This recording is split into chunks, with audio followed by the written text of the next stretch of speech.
حەوت شت هەن کە تۆ بیکەیت کە لە گۆڕەکەشت دابی دوای مردنی خۆشت هەر خێر و چاکت بۆ دەنووسرێ هەر مستەقبەل و پاشە ڕۆژی چاکت بۆ دابین دەکات. چین ئەو حەوت شتانە کە بێت و ئینسانی موسڵمان بیکات ئەوە خوای پەروەردگار لە دوای مردنیشی هەر خێری بۆ دەنووسرێت. یەکێک لەوانە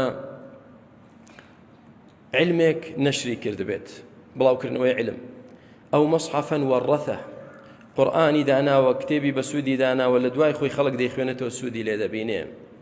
ئەو حەفەڕە بیئڕەن، بیرێکی لێداوە بۆ خەڵک بۆ ئەو خواردنەوە.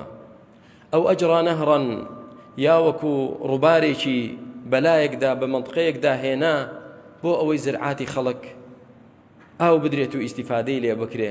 ئەو غەڕەسە نەخلەن، یا درەختێک دارخورمایەک، هەر درەختێکی مثمر و سوودبەخشی بۆ خەڵک چاندبێ، یاخود وەلە تەڕەکە وەلەدەن یەستەغفر لەه، یاخود مناڵێکی دوای خۆی جێهێشتە بێ کە دوعای خێری بۆ بکا و داوای لێخۆشبوونی بۆ بکا.